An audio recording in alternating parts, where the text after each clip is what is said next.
All right, pre-show shenanigans. I look like a member of the Blue Man Group right now with the lighting. We got some issues to fix that we need to sort out over here at the Waterboy Pod. Trust me, the unnamed interns heard an earful of it. But disregard me looking a little.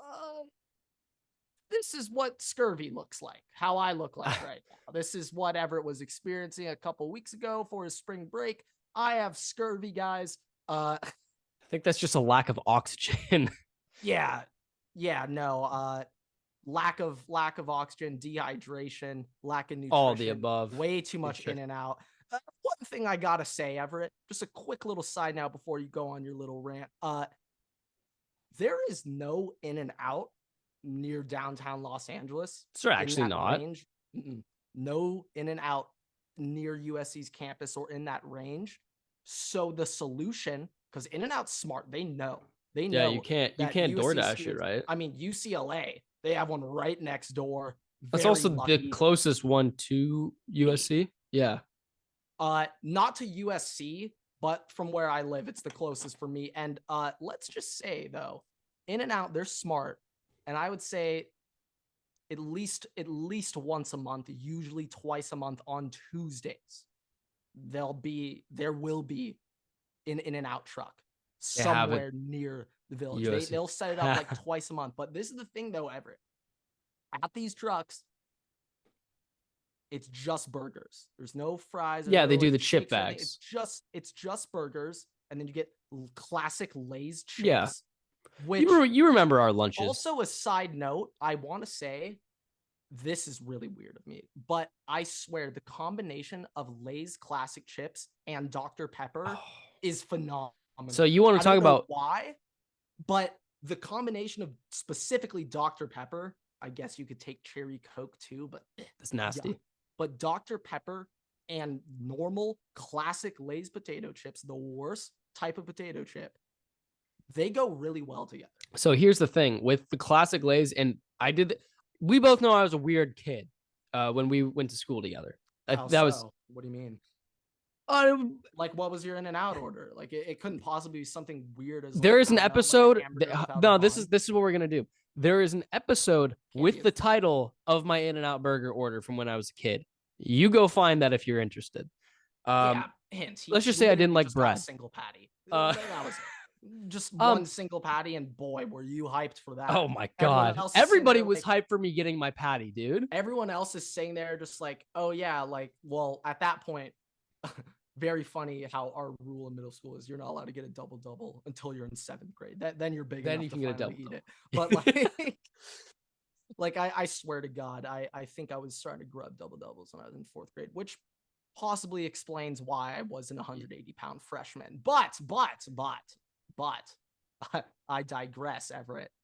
My statement was gonna be I obviously was a weird child when it came to in and out. We got the Lay's chip bags. The thing that I did with the Lay's chips though is because they're bland as shit. It's the base. It's the kind of the crappiest bag of chips to get. It is. That's not up for debate. I would dip the chips in ketchup. I don't think that's that weird. No, I remember I was like ostracized on not just for the ham weirder. But that definitely was weirder, but I was more so made fun of for the chips and ketchup than I was for the hamburger. I don't have the strongest recollection of making fun of you for chips with ketchup. You didn't the hamburger no bun though. Like, you left. Our unnamed intern made fun of me a lot for it. Yeah, I mean, like, you left our class pretty early. That shit that maintained it. Oh no, it was like 7th grade when I came back. I remember we had like a party. Any people that we grew up in kindergarten, they know me for. If I bring you up to them, the first thing that they'll say is hamburger, no bun, clap at the end, and like that. It's jingle. Lived throughout time. It's lived throughout history. That's kind of like the only way people associate you now. It's a great thing. It's a beautiful thing. I mean, there are definitely worse ways to be known by people. There are definitely worse things to be known for. All right, so this was not the intended pre-show shenanigans. We do have a lot of content for today, but I have one last thing for the pre-show. It's gonna take me a second because I have to go and literally get it and come back. Okay. Well, So, just give me 1 second. You can yeah, I'll give my Ohio State of the Union right now, guys. So, real quick, I'm gonna be bringing this up later in a more official, elongated discussion, but I think Ohio State could. Oh my fucking what? Oh, you got a fat head, essentially. I know it's not a sticker, but you got a fat head. Damn, and they boosted you up. They gave you a couple of inches. You look even taller. I know it's slightly off the ground, but shit, a little people off don't the need ground. to see your feet. Yeah, wait, go back to that shit. Go back. Yeah, headphones out. Let me talk. Go back, stand next to that. Yeah, I mean, if you, yeah, that's pretty solid. I would say they gave you a couple inches. I can definitely see why you think you're taller than me now, but it's a good look. I like it a lot. I hope you get another one of that next year. We'll wait forever to jump back on here, but I hope this is an annual thing. Is this an annual thing? Are you going to get one next year too? Or was this like a one-time thing just for winning the Cotton Bowl, winning AAC? Or is this a Tulane thing? Or is It's this completely unrelated to Tulane, actually. Funny enough. Yeah, I just happened to be wearing a you Tulane. just got it. Yeah, that's from like 4 years ago when I was in high school. They like my school gives So it to you everybody. shrunk since high school. Essentially. Yeah. Nice. There's like about a solid 3-inch gap on that on the bottom where it's just white space with like Yeah, give you a little boost. Yeah, just kind of make they like my high school used to do it for everybody where they give it to everybody and you like have it for your graduation ceremony and stuff. But with COVID and everything, it was an issue. I see. That makes a slightly more sense. Can't say my high school did that for us. Yeah, for our high school graduation when or not really, well, graduation, put that in air quotes. Our Zoom graduation wasn't quite. Mine was recorded. I got to wear a mask and walk across the stage alone and pick my diploma off a pedestal. I got to do that a year later. Oh, okay. Okay, I got you. Yeah, shout COVID. Okay, but Everett. Yeah, the life-size fat head, that was not what I was expecting for you to whip out. Pretty sure that just came out of your bathroom. I don't. Do you stare at that? Taking a shit over here, just looking at myself. It was like the corner of my closet. Okay, that's my closet's attached to my bathroom. It would have been a nice touch if, yeah, every time you brush your teeth, take a poop, about to take a shower, you just got to look at yourself. Remember how great you used to look back in high school. Exactly. But, I think I look better now. I mean, we'll have to leave that up to the Waterboy faithful. But yeah, we'll see how you guys vote on that one. But what is going on, everybody? Welcome back to an enticing episode of the Waterboy podcast. First full. It's episode 117. Edition. I know. I was just want to make sure. About to say that. The first full summer edition of the Waterboy podcast. The Waterboys are out. We are free. No more school. It is episode 117. And the Los Angeles Lakers have officially eliminated the Golden State Warriors from the playoffs. LeBron and Steph in what is almost 100% certain their last ever playoff matchup together. LeBron came out on top and ended the Warriors dynasty. Also, my God, Jason Tatum. If you didn't respect him before, you do now. Sent Sixers home packing with a 50-burger, Everett. 17 for 28 from the field, 6 for 10 from 3, tack on another 13 boards. It's a Lakers-Celtics final. It's going to be a Lakers-Celtics NBA final. Shout out Adam Silver. I'm almost positive that his 50 whatever points in that game were more than all of the rest of the series that he scored combined. I'm not entirely sure about that. I'm gonna fact check. I'm gonna fact check it right now because I think that there's a legitimate possibility that I know going into that game, Jason Tatum had not recorded a field goal made in the first quarter. Like, okay, let's from game 3 see. to game 6. I think it was, or maybe game 2 to game 6. There was a stretch where he didn't score. He scored a lot 50. of people have been knocking Tatum for his lack of first half. Jason Tatum scored 51 in that matchup. Okay. Yes, true. Yes. Okay. So let's see what he scored in these other games here. Okay. So the game before that, he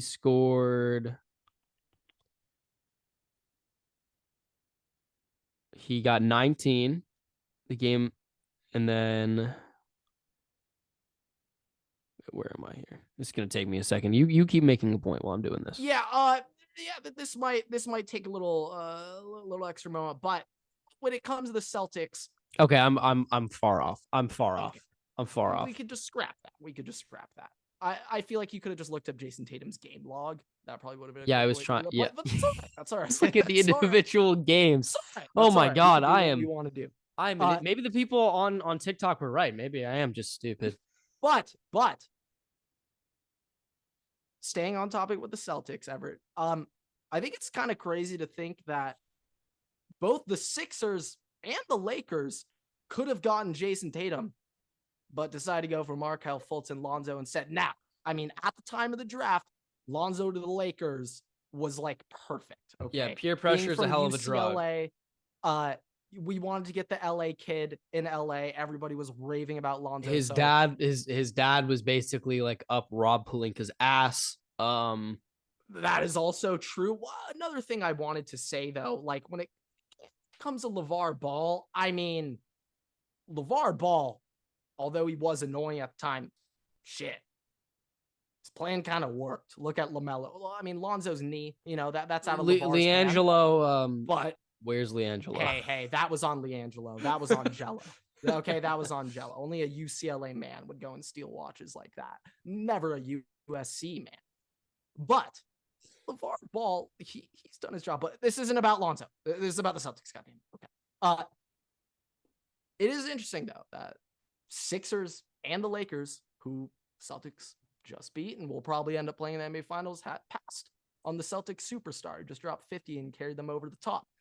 Another thing, a very important thing to note though, Everett. This grinded my gears a little bit, we could say. But it's very important to note this. NBA official Eric Lewis, who reffed Game 7 between Boston and Philly, Everett, since 2020, the Celtics are now 37-2 when Eric Lewis is reffing their games. It has also been confirmed that Eric Lewis's entire family, I'm not sure about him, but I'm going to assume him too, but his entire family are a bunch of die-hard Celtic fans. Die-hard. I feel like you should not be allowed to, like, he shouldn't be allowed to ref their games in the playoffs if that's the right, because that's like, okay, like obviously we obviously have Scott to at all. Like, we obviously have Scott Foster's record versus Chris Paul, but also we know that like it's not like he's gonna destroy the entire game for one player, and like that's also kind of like a joke. It was like 16. It was like 16 games. This is 35 game difference between wins and loss. 37 games, 37 wins and 2 losses. That is an amount, an insurmountable. Like, there's no coincidence there. It's not a coincidence that the Celtics have just happened to win 37 games. How many consecutive games? Do you know how many consecutive games they have won under him? I don't know that exact number. It's just since 2020, they're 37-2. Let's just assume that it's somewhere in like the 20s, like some 20 something consecutive games of winning. That is not a coincidence. Like they're if I am a commissioner in any league and I'm talking, or like I am the head of official, that is something that I need to investigate, because otherwise it's going to be federally investigated by the way that looks to me. Like that is very suspicious. It's a little bit sus, a little bit odd, just a little bit off. But Everett, the bigger point of this is that let's just say that if the Heat start picking up some wins in that Celtics series, okay, or shit, even if the Nuggets start picking up some wins, Adam the Silver's, NBA can call in the big dogs. They can call in the big dogs. Adam Silver's calling in the fixer. Let's put it that way. Yeah, they can bring in the extender, and I'm not talking about Scott. Oh, Foster. It's not the extender. It is the fixer. It's not the extender. it's the fixer for multiple reasons. Yeah, but The yeah, extender, let's just say the extender is for the legend himself, Scott Foster. Come on, you can't be giving the title to somebody else. oh yeah, but it's just if shit hits the fan, the NBA can call in the big guns. They have that authority. They have the power and influence to do that. And yeah, let's just say it. It is a Lakers Celtics final. Adam Silver on his way out the door right before he takes that Disney CEO job. He's gonna get a Lakers Celtics NBA final. Shout out to you, Adam Silver. Way to go out on top. Way to go out as a big dog in your last couple seasons as NBA commish. So shout out to you. So the other two things, obviously we have to talk about the Phoenix Suns fired Monty Williams. Great coach, one of the best coaches in the last 5-10 years. Yeah, Monty's out, Nick Nurse is out, Budenholzer's out. Buttholzer, Yeah. Buttholzer. They're all out. Something I was like, but you know who isn't gonna get fired? Doc Rivers. The process is leaving. Oh my God, Everett. Yeah, I forgot to bring this up. Everett, the process didn't work out. The process shouldn't have been trusted. Now that I think about it, Everett, the Sixers' best chance at a ring was when they had Jimmy Butler on the team. And it was shot. And obviously immediately after that series loss, like they asked like Jimmy Butler and I think JJ Redick too, and they were both like, "We're not running it back. We're done here." But like, just imagine Kawhi doesn't hit that shot. I'm not saying the Sixers win the ship that year. I mean, the Warriors would have probably pooped on them. But yeah, damn, the process is not working out. The process was more like the failure, in my opinion. So I mean, look at it from a loser talk perspective. If you compare what the Sixers were in like 2019 to now, obviously an improvement. Don't get 100%. But hey, it's all about championships when it comes to roster construction. Well, I did say that, but that not every franchise fully buys into the idea. Speaking of championships, though, the Western and Eastern Conference Finals this year are identical to that. Yeah, bubble rematch. The bubble also, is now Celtics officially last year in the Eastern Conference Finals. No one really cared about that. The bubble. But it only matters because the Lakers and the Nuggets are replaying. No, exactly. But the bubble is now 100% official. It's no more Disney ring. It's no more Disneyland. Whatever the fuck. It is 100% authentic. Yes, we can guarantee, confirm with full confidence. Legitimate ring. No such thing as a Mickey Mouse ring. Also, quick side note, damn it, the term Mickey Mouse ring. How long until that dies out? Do you think this could go another 2 decades? Because I think it could. I give it like 15 years minimum. Like I think it solid relevance. Yes, like constantly being 100%. Yeah. No, that's a phenomenal. I don't know when Mickey Mouse.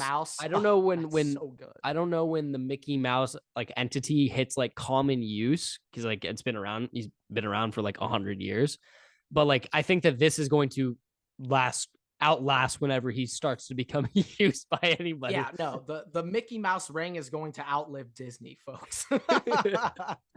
But he's gonna be a long rounder than Mickey himself. I love that term. The only both of our teams won Mickey Mouse rings. I love the term. It is both of our. Oh yeah, that's right. That's right. Yeah. Yeah. I was like thinking the NBA terms. Like we're both Lakers fans. What are you talking about? Like no, who else did not get like get a bubble ring themselves. Hold on, participation trophy maybe. Yes, that yes, 100%. Yeah, the only other thing that we have for the NBA. I got a couple more things, but okay. Well, this is where I was gonna go with this. We all know Britney Spears' song "Oops, I Did It Again." What the hell? Where could this go? We're talking about "Oops, I Did It Again." You know, Britney Spears is. I guess we're talking about "Oops, I Did It Again." Sure.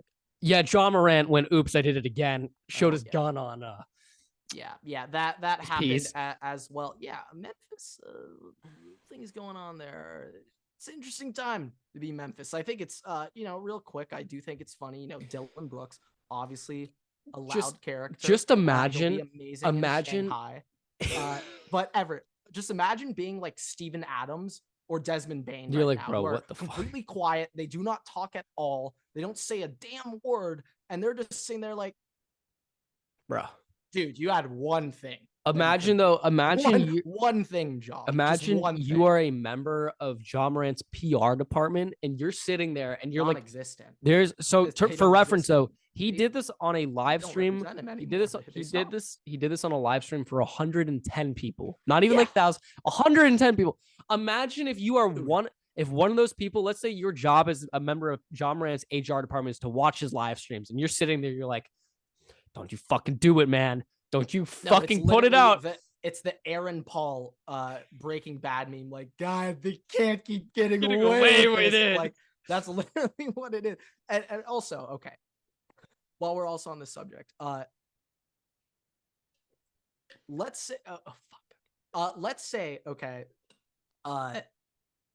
just the state of the Grizzlies right now, okay?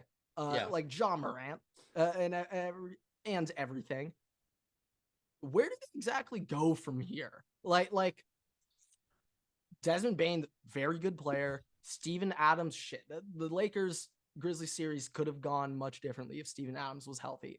But it's just like, I don't even know what their real next step is. Like last year, second in the West, beyond impressive. Like literally everything went downhill after that one Shannon Sharp Lakers Grizzlies game. Like in like dude, everything hit the fan when that happened. Yeah, that's like not a great. I did so. Remember which Harry Potter is it where Snape's like, I think it's literally the first one. Snape's like, it's like cursing the broom, but it's actually that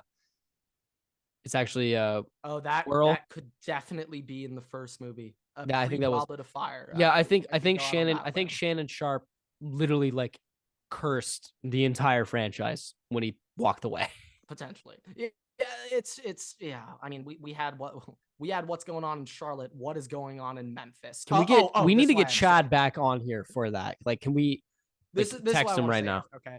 I want to shout out Ja Morant's friend on that Instagram live because literally the split second Ja Morant pulled out the gun, his friend immediately tried to hide the camera and hide Ja from doing that shit. So this is what I want to say. I don't know exactly who that friend was of Ja. I don't know if he has any affiliation with the Grizzlies or anything, but shout out him. Like, Ja doesn't know better, but that guy knew better. Like, dude, you cannot be showing a gun. Like, that is the last thing you can possibly be doing right now. So I want to shout out Ja's friend. Like, he actually did homie up a little bit. Also, just want to state, to help him out. I don't know if it was a loaded firearm. Regardless, that clearly is no. The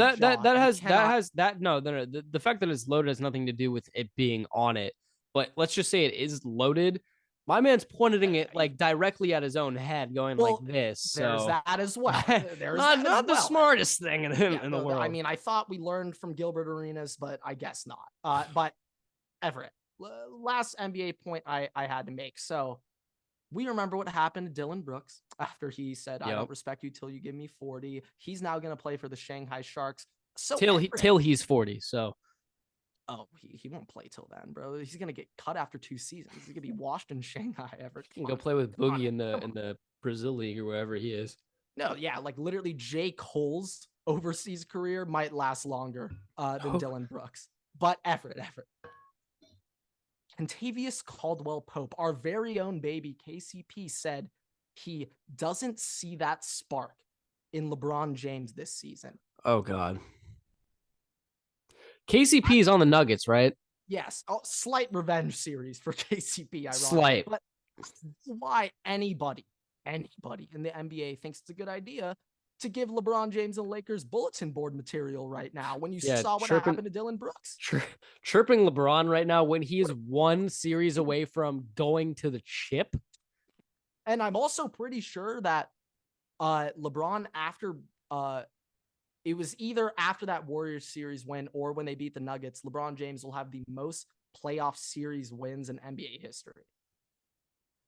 Oh.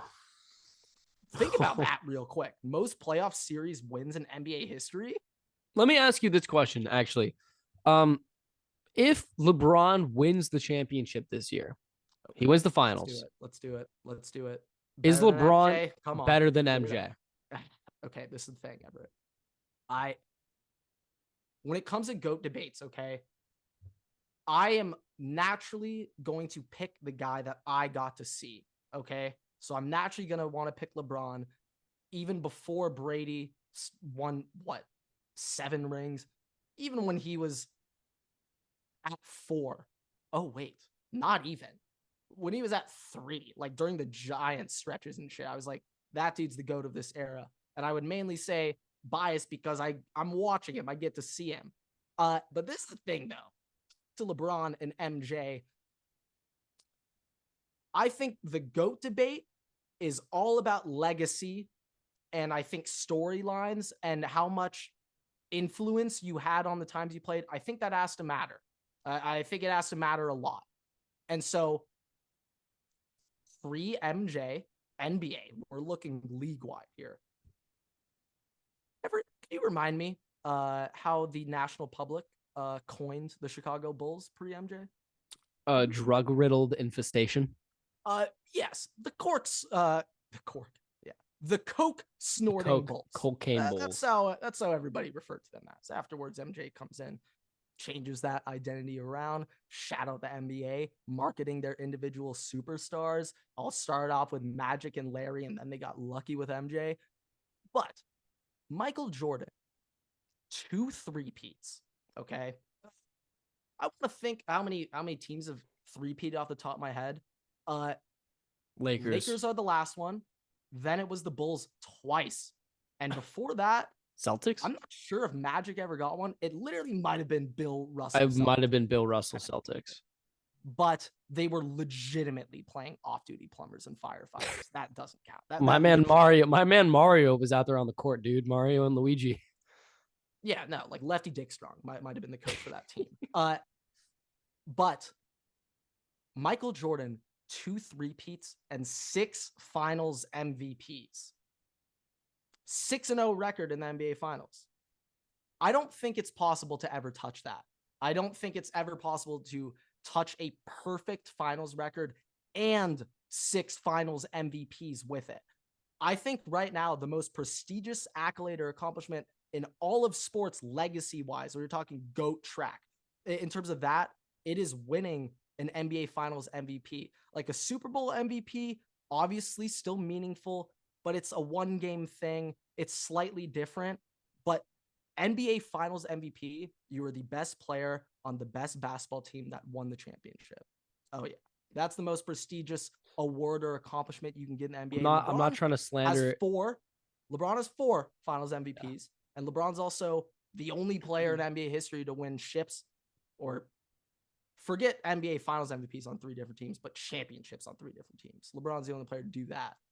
And that Lakers ship, a non-bubble ring, so in a way, his 4th ring. I don't know. Like maybe people in our age will start being like, he's better than MJ because our age, we're seeing this unfold live. But I don't think it's ever possible to touch 6 for 6 NBA Finals MVPs. I don't think it's possible to touch even if that. he gets an NBA Finals MVP this year. For reference, well, this is another thing about LeBron.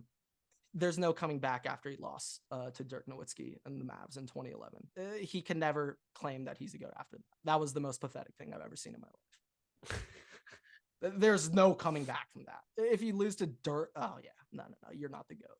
He can't. He can't possibly make up for that. And it's like LeBron got a pass in, I believe it was 07. He took the Cavs to the finals, and the starting 5 around him, Everett, I think it was Mo Williams, Delonte West, Antoine Jameson, and Anderson Varejao, or Nasty Z's, Idrunas Ilgauskas. But still, Everett, the players that I just mentioned, oh my God. He took that team to the NBA Finals at like age 25? What are we talking about here? What are we talking about? And I can understand, though, the Warriors Cavs 2016 coming back 3-1 against the greatest regular season team in NBA history. That put him up for me. Like that made me think that he was the GOAT. Then I saw The Last Dance and really really took in the MJ story, and you can't touch MJ. I mean, yeah, You can't touch getting blackout drunk and the losing a shit ton of money. The flu game, also known as the hangover game, that's so unbelievably impressive. That's so unbelievably impressive. Just the fact that he literally would be in Vegas, drunk off his ass, gambling away a lot of money, and then fly hours later to be in the finals or the playoffs, whatever. Well, that, and also just like the fact that Dennis Rodman really halfway through the season was like, no, I've been doing way too much. That Scotty's out. I need 2 weeks in Vegas. I'll see you guys. What the hell? Like, honestly, the fact that Phil Jackson was actually like, you know what, Dennis, you're right. You probably do need this time off. And Phil Jackson was like, yeah, I know this isn't the greatest idea, but it's going to end up working. Wait, hold on. Phil Jackson. Does Phil Jackson have 3 3-peats? 11 rings. Yeah. He might be one of 3-peats. Is he the greatest sports coach of all time? Over Bill? Yeah. Yeah, bro. Dude, 11 rings. Like, now people, this is another thing. I can He needs to work in the front office where the fuck he's at. This actually, I was about to knock Phil Jackson for this, but coaches even say it themselves. Coaches, you cannot win a championship without great players. Like, there are people that try to knock Bill or Phil Jackson, like, oh yeah, he had MJ, Scottie Pippen, Shaq, and Kobe. How hard is it to win an NBA Finals? He got them. Well, he literally developed them. I mean, at the end of Shaq and Kobe's tenure, it obviously didn't quite work out relationship-wise, but he had to keep them on the same page to win a 3-peat. Like, there's no surprise how much Kobe and Shaq beefed with each other on the Lakers. Like, that's Phil Jackson's responsibility to keep them in check and manage that. Like, Phil Jackson did that. Like, he deserves credit for managing massive personalities in the locker room and getting them to all buy in and play as a team. The triangle offense, baby. I'm gonna cut us off because we need to get to some other stuff. Yeah, no, we've been better conversation for another day. Yes. Everett, I have a fun second fun fact of the day, Everett. The college football team with the most first round draft picks has won that previous national championship for the past 6 years. Georgia did it twice, Alabama, LSU, Bama again, and Clemson. Pretty sure I got that right. Currently, Ohio State is mocked to have anywhere from 4 to 6 first-round draft picks next year. Second place is Alabama with 3. So, obviously, mock drafts change. That's obviously truth. Don't get me wrong. But as of today, the mock draft community, which you are a part of yourself, Everett, is suggesting that Ohio State has the most top-end talent and will win the national championship this year. Part of me thinks, shit, Quinn Ewers didn't look great at Texas last year, but if Quinn Ewers was the quarterback right now for Ohio State, I think they would be the firm preseason 1 seed. Just having that quarterback there. But I agree. Yeah, that's the fun fact of the day. Other thing with college football real quick. Speaking of Ohio State, Dylan Raiola has committed to Georgia. Yes, Dylan Raiola, who was committed to Ohio State, decommitted, then canceled all of his official visits, started ghosting all the teams, is now officially committed to Georgia. This is the interesting thing about this, though, Everett. So after Dylan Raiola committed to Ohio State, shortly after, the number 2 player in the country, right behind Dylan, is a wide receiver, Jeremiah Smith, who's cousins with Geno Smith. Fun little fact. But regardless, he's 6'4", and he has comps to Julio Jones. Well, that's definitely somebody take that to be with a grain of with. salt. But immediately after Dylan Raiola committed, Jeremiah Smith committed to Ohio State as well. And now, well, this also isn't up for debate. After Raiola decommitted, Jeremiah Smith on Twitter was like putting like the shocked emojis, like, what the hell? I did not know about this. And so for a period of time, myself included, many Ohio State fans were very concerned, like, all right, so Jeremiah Smith isn't coming either. Whatever, who cares? This morning, after Dylan Raiola committed, obviously, the Georgia forums, many college football fans were starting freaking out. Jeremiah Smith flip, Jeremiah Smith flip, Jeremiah Smith flip. This morning, Jeremiah Smith tweeted, yeah, I'm just chilling out. Well, I mean, for you, that's a great Oh thing. no, for me, oh my god, yeah, my heart dropped for a minute, like when I was immediately seeing the reactions, like I mean, My Smith also flip. though, if you're a wide receiver, you don't want to be in at any other school right now. Yeah, If yeah, you're projected to be the number one wide receiver in the Ohio State room, obviously after Emeka Egbuka leaves, and then Marvin Harrison Jr. leaves. well, Marvan and Mecca are out next year, That's and what I'm saying. Everett, the next receiver, Carnell Tate and Brandon Innes. Oh, I'm excited for that. 2024, 2025. Oh yeah. Oh, Buckeyes are putting a product on the field. It's gonna be Um, exhilarating. but I mean, there's nowhere you want to be with besides with Brian Hartline. Yeah, no, Brian Hartline right now is making me Anyways, sorry. one other I thing. got. Oh, I have one other cultural thing, but you can Oh, go. okay, go ahead. Go ahead. Uh, yeah. So, real quick, over the weekend, Justin Fields and Jalen Hurts graduated from Ohio State and Oklahoma, respectively. So, I just want to say, um, Georgia fans weren't really doing this, and I actually want to shout them out because they weren't really claiming Justin Fields, but Ohio State officially owns Justin Fields. We have full claim over him. He graduated from Ohio State, played at Ohio State.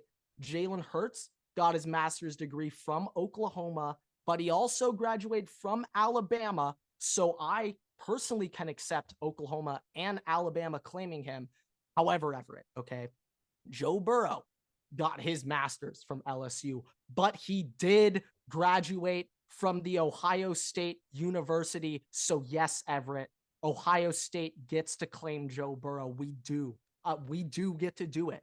And I know he didn't play at Ohio State, but we get to claim him, Everett. We do. You know who doesn't get to claim somebody? Georgia. Georgia doesn't get to claim Stetson Bennett because Stetson Bennett didn't graduate. Well, there have also been rumors floating around that those reports were fake, but something we were bringing up before we started recording. We were just texting. Like Stetson Bennett, I think he's 25. Yeah.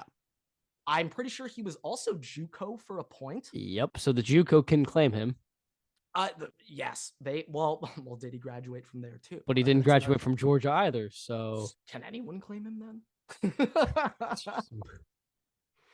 but this is an undergraduate degree. This is an undergrad No, degree we're talking about too. I know. Like to be 25 years old, like taking classes with 21-year-olds, 22-year-olds. Shit. Well, he didn't graduate. It might have been. This is what I don't understand though. If you've been in college since 2017, by the way, it's 2023. This is 6 years ago. He was at the University of Georgia 6 years ago. I don't know what you're doing. If I know that he was on a track, like he was on a business track, I'm pretty sure, because they were talking about it when they won the championship the first year, 2 years ago. I don't know what he's been doing since then, if this is true. Yeah. Okay. So Stets, I can call him Stets, right? Yeah. Stets was a walk-on in 2017, did not take a snap the whole season. Then Justin Fields committed, and then he dipped to Jones College. Now he retransferred back into Georgia after just 1 year at Jones College to accept the second string job from Georgia behind Jake Fromm. Oh my, I thought for a second that he was over Justin Fields. No. Oh my God, then we would have had a problem. It says his senior year was 2020. He got his fifth year 2021 and then obviously played his sixth year last year. I guess because he didn't play that freshman year, that's why he gets 6 years. But it's not the years that he's played that's the issue. It's how do you not have a degree after being there for 6 years? I get that too. Okay, real quick. Let's USC degree 128 units by 4 years. Okay, so we're looking at around, if my math is correct, 32 credits or units you have to get per year. 16 which is 16 a semester. Now 128 divided by 6. According to this, well, at least from USC's academic standards, Stetson Bennett was technically never a if he was taking the minimum that he had to take, he was never technically a full time enrolled student at Georgia. It sounds like there's an issue. It sounds like you're not eligible to play if you're not a full-time student. I don't know the ins and outs. I do want to say though, let's say Stetson didn't actually graduate.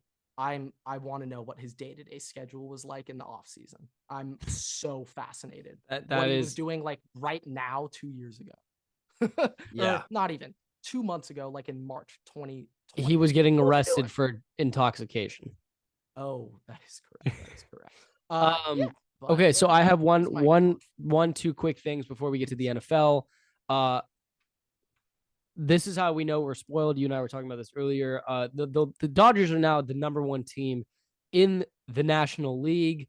We were bitching about them arguably last week, and we will probably continue to bitch about them, including when we go to the game this week. Stay tuned on our social media platforms for that. Atlanta's dropped 4 straight. So I'm just saying, it feels good to be a fan of a team that can fix their shit, but also Dodgers fix your shit. We are. Other than that, this is just funny. This is from almost a week ago, but when the Dodgers traveled to Milwaukee to play against the Brewers, I think this was like a week and a half ago. I'm going to go on a limb and say this has something to do with the slide and the announcer breaking his hand, but go on. No. Oh, okay. The team stayed in the Fitzer Hotel, which is notoriously haunted in Milwaukee. Mookie Betts don't fuck with the paranormal shit. He decided to go and rent an Airbnb and stay alone so that he does not get possessed by some demon. Okay, I want to start with this. I just quickly Googled the Pfister Hotel. Yes, the Pfister. Phenomenal name. According to Google reviews, 4.6 stars out of 5. They market themselves as a luxury hotel.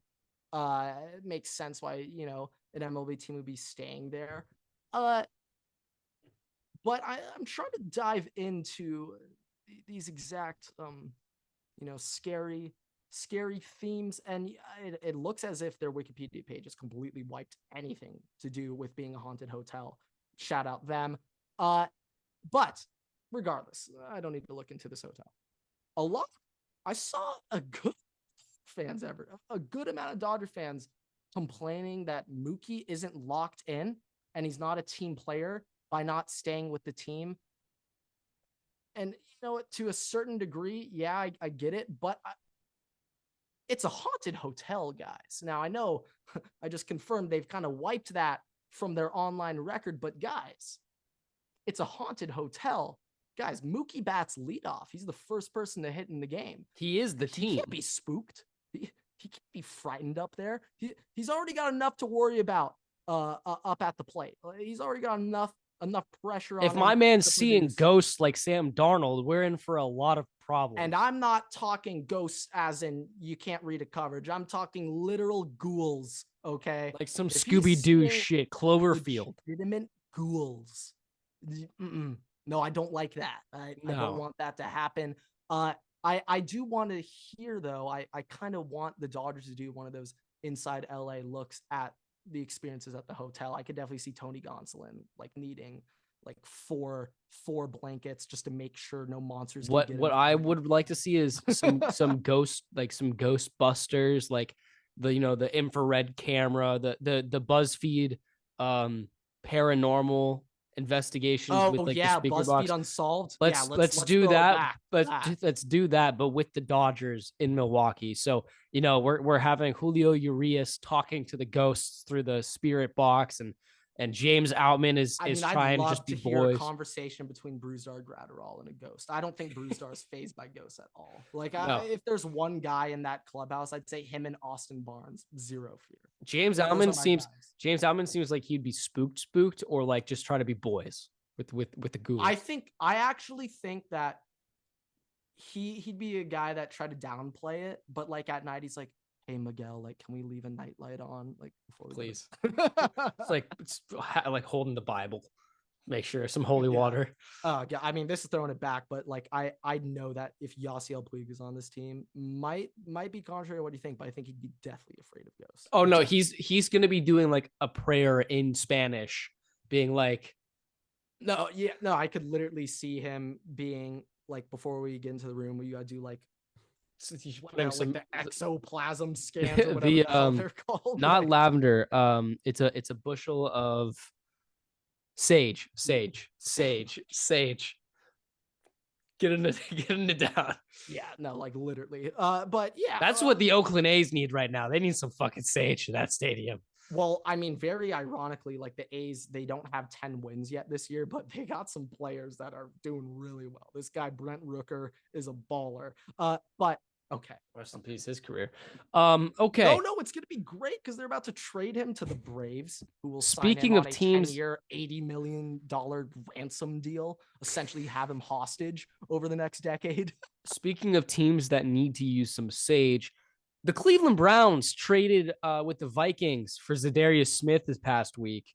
Oh, yes. The Vikings are now down. Before we get into it, that was a name that you were comfortable with moving off of. Yes. You were like, I said this after the trade happened. So we traded a 6th round pick and Zadarius for 2/5. I think that was the package. And now, obviously, on face value, doesn't look like that much. Like, but here's the thing: this is not Madden, and like we're talking about, like you would think that Jalen Ramsey or DeAndre Hopkins, like all these players, would be worth way more than the picks they're getting for them. Like, obviously, Ramsey was traded for like a 3rd rounder, but I think that's the legitimate scale of where the NFL is right now. And these teams, you're not going to really pay out 1st round picks for anybody who's not a quarterback or like a top 5 player. Like CMC wasn't even worth multiple 1st round picks. He was like a 2nd.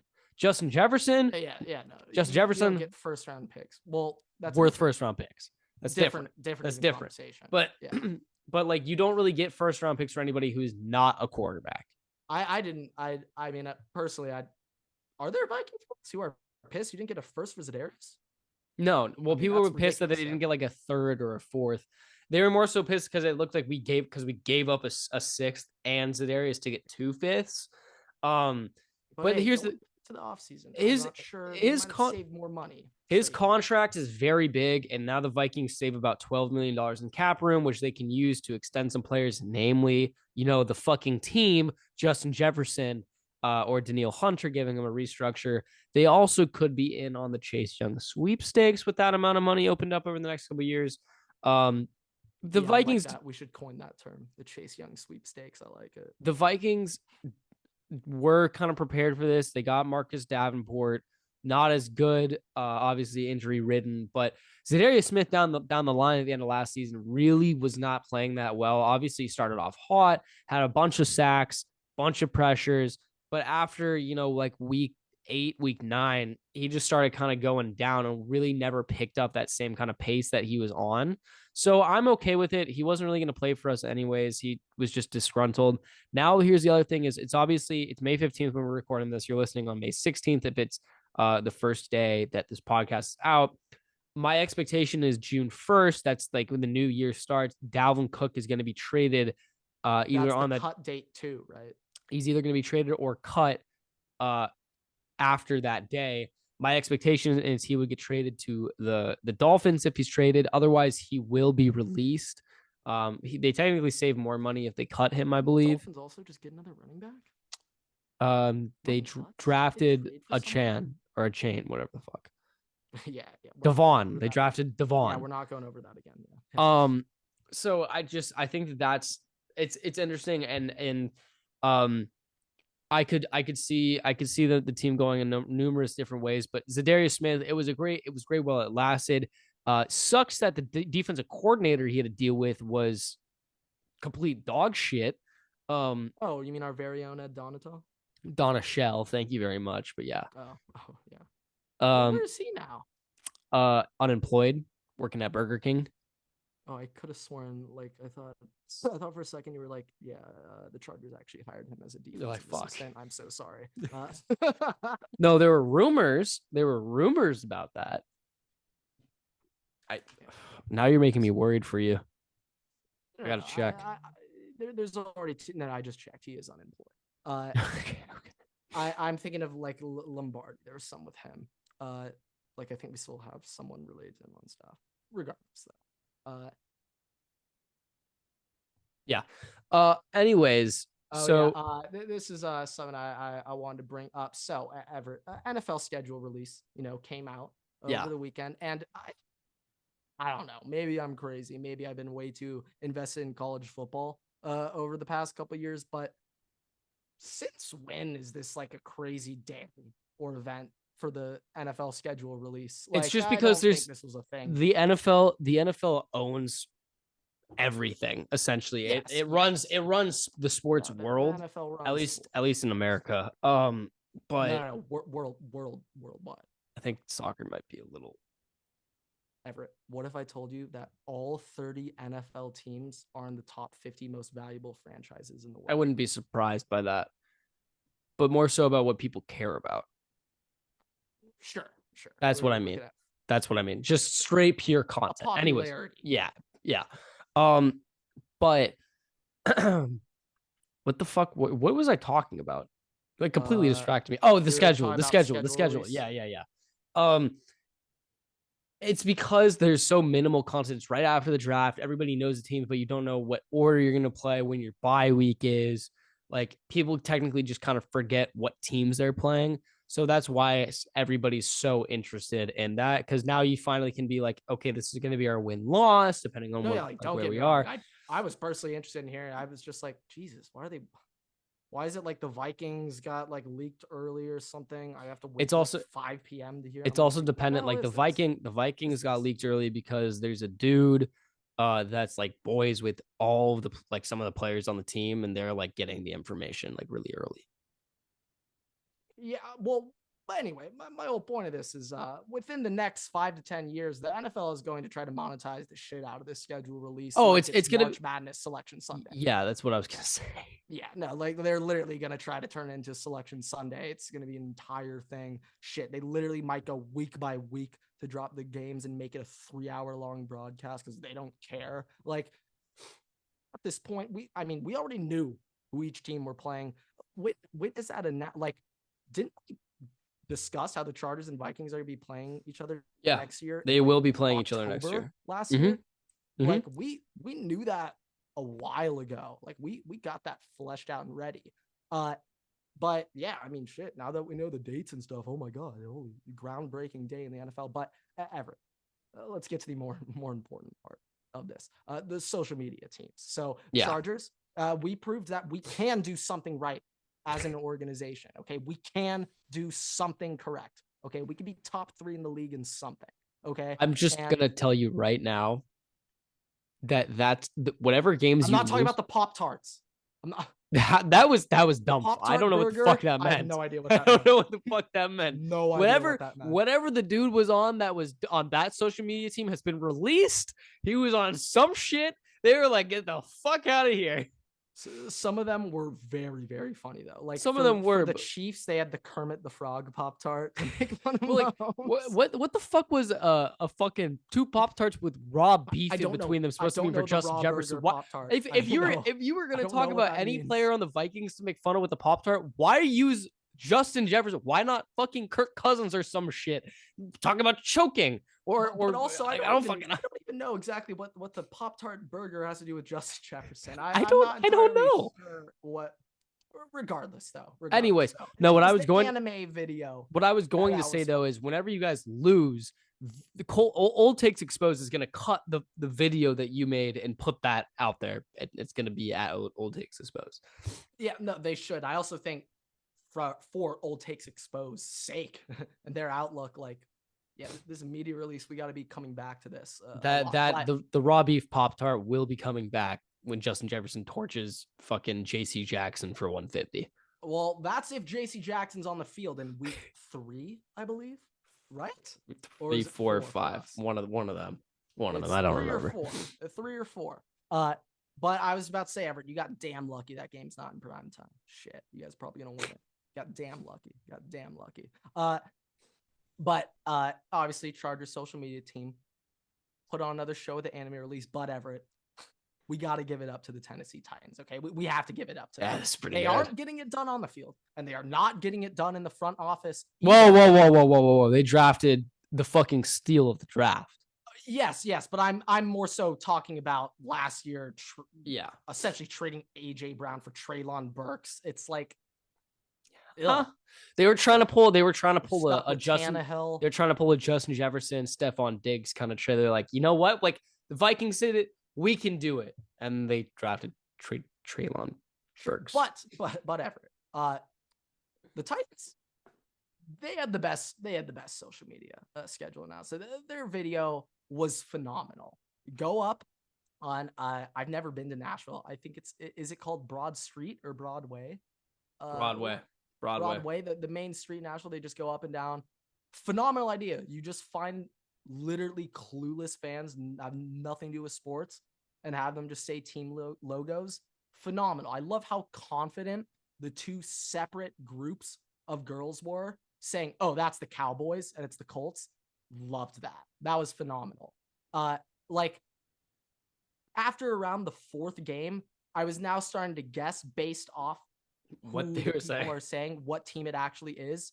And it sounds strange, but like I think I had like a 95% hit rate on those. Like you kind of immediately knew with context clues who they're talking about. Like immediately. Some of them, the best part was Atlanta, Florida Dolphins. That was phenomenal. Atlanta is not in Florida, but that was great. Like some of them, they got the literal team names correct. Like, if you couldn't, it'd be like really hard. Like I don't understand like how you would miss the Dolphins. Don't know. Yeah, that one you can't miss. The other one that I thought was hilarious is the Falcons. Like they didn't even the red birds. No, they didn't even call them the red. They didn't even call them. Sorry, they didn't even call them birds. It was something completely unrelated. Something like a RAR. And I know the Falcons, they changed their Twitter handle to just RAR now, like as a joke. But I didn't exactly remember what they said. Maybe they call him like a dog or something. My favorite one was the Browns. He goes, "Oh yeah, that's the NFL helmet. That's just the football logo. It's just the football logo. It's just the Browns helmet." Phenomenal. Absolutely amazing. But yeah, shout out Tennessee. They did something right. Okay, so gotta take your wins when you can get them, boys. I've got two lists for us. Do you have any lists of your own today? I've got one list: top 10 college football teams post spring. Okay, so I have two lists for us. First one that we're gonna Should I do the college football one first? Yeah. Probably should have brought that up in the college football. Probably should have brought that up a little bit ago. Yeah. Okay. You can do it. Top 10 college football teams post spring, pre-summer. Number 1, Georgia. Number 2, why am I saying you can't say number 1 or 2. Why am I saying the numbers? Actually, also, This one, we're going 10-1 here. We're changing it up, even though I just announced Georgia's won. Tennessee, Washington, Florida State, LSU, Penn State, begrudgingly, USC, Alabama, Ohio State, Michigan, Georgia. Now, Everett, I know you're about to fight me here. But I think something along these lines will end up being the top 10. We were obviously talking about it earlier with the first round draft picks and whatnot, but I'm still putting Georgia and Michigan ahead of Ohio State. I'm still putting them ahead. Michigan returns so many. I didn't hear one team though. I know. Georgia also, yeah, they lose a lot. They're losing a good amount on defense, but Stetson Bennett's probably one of the easier championship quarterbacks to replace in college football. And that guy, Brock Bowers, he's pretty good. Pretty good. Michigan, it pains me to say it, but I mean, Blake Corum coming back, JJ McCarthy's back. This also shouldn't really be factored in it, but that game's going to be in Ann Arbor this year. And I think the player out of everyone on Michigan that they're keeping, obviously everyone's talking about Corum, Donovan Edwards, JJ McCarthy. Some people think he might be a first rounder next year. Absurd. But it's Will Johnson, their corner. Will Johnson's phenomenal. I actually think he might be the best corner in college football next year as a true sophomore. Will Johnson, I would actually go so far to say best 5-star prospect, at least as a true freshman, that's come from Michigan the past decade. He was performed better than Rashawn Gary or Jabril Peppers as a true freshman, or, well, JJ didn't play as a true freshman.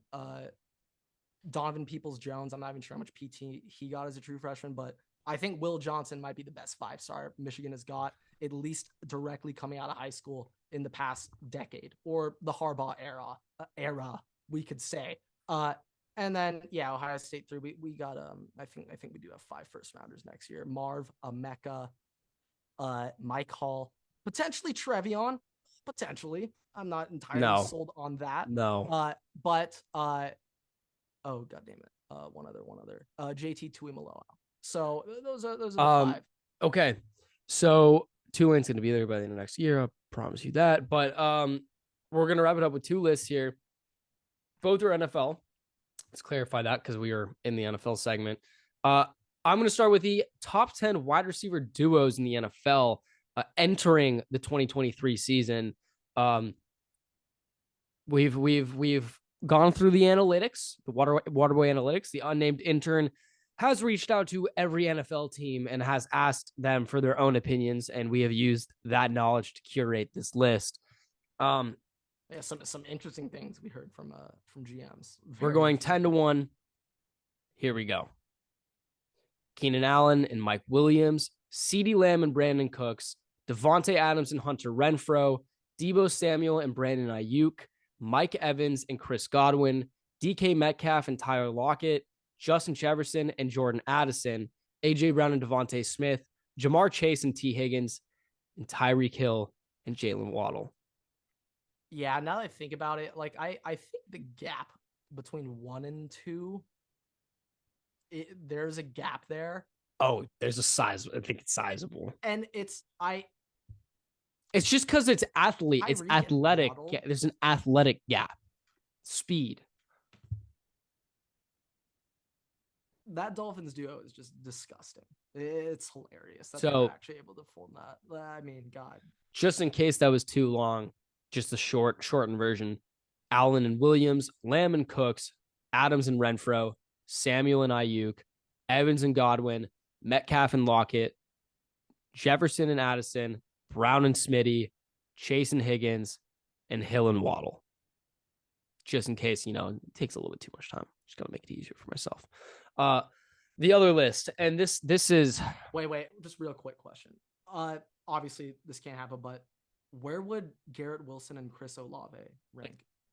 Oh, Garrett Wilson and Olave? If they were on the same team. Just if Olave and Garrett happen to be on the same team, they'd be a top 10 duo. I'd put them over Keenan and Mike.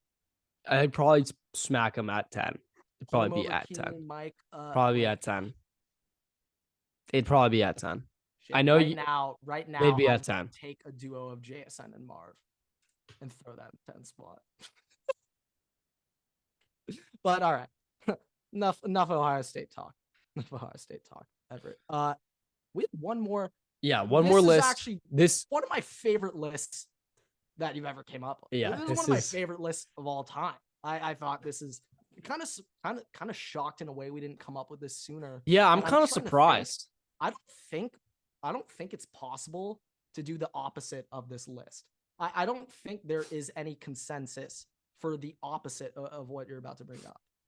Well, I mean, there's still going to be people that tell me never make a list again. I'm stupid. I think it's being cyberbullied. I think it's fine. I actually think you're going to get a lot of people agreeing with you. I actually am going to go on a limb and say, I think this list is actually going to do worse than our other ones because I actually don't think it's that contentious. But yeah. Okay. So we're still going to do 10-1. We want to do 10-1 here. I think we have to save the reveal. No, 10-1. Definitely 10-1. Most hated players in the NFL going into 2023. Yeah. As of OTAs. As of well, yeah, I guess rookie camp. Here we go. Mac Jones, Chase Claypool, Juju Smith-Schuster, Baker Mayfield, Russell Wilson, Zach Wilson, Eli Apple, burnt toast, Aaron Rodgers, Jackson Mahomes, and Deshaun Watson. Okay, another thing that I would immediately just thought of as you're saying that, I think a fringe guy. Now, this is obviously enhanced as my fan, as a Charger fan, but I think Travis Kelce could inch his way in there. I was Because thinking Travis Kelce is so annoying. I was thinking about that when I was originally making it, because he can be annoying, but then I was also I don't think he's there yet. Like, if he does one more season of that he is annoying when he's like celebrating and shit. Yes. That's the thing. Then again, if you're gonna be mossing dudes for touchdowns, you can be able to do that. You know what? Yeah. You might have some credibility when you do that. But I'm not gonna lie, Travis Kelce he's getting close. That list for me. Really. I mean, if Tom Brady was still in the league, he'd be in there just because he's won so much. You'd have to just put him number one. You'd have to.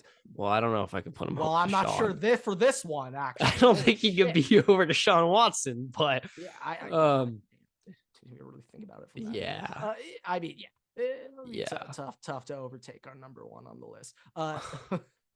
But like something I've been thinking about, like Russell Wilson is very hateable because it's so annoying. He built his own personal office in the Broncos. He just does annoying shit. No, I know. He just does annoying stuff. Like Mahomes. I'm gonna cut you off. We've been going for a minute. Okay. I was about to give some praise to Patrick Mahomes, but thank you for cutting me off. With that, thank you guys so much for watching. Make sure to rate us 5 stars. You can find us on Spotify, TikTok, YouTube, Twitter, and on Instagram at WaterboyPod. Make sure to follow us on all platforms if you want our newest content, latest updates, and you want the Waterboy analytics and seeing what we're up to. You can follow me and Grant at Everett Takes and at Waterboy Grant on Twitter. Make sure to subscribe, follow, and favorite everything on YouTube and on TikTok. With that, we'll see you in the next episode. Waterboy's out. Matt Ryan now works for CBS, folks.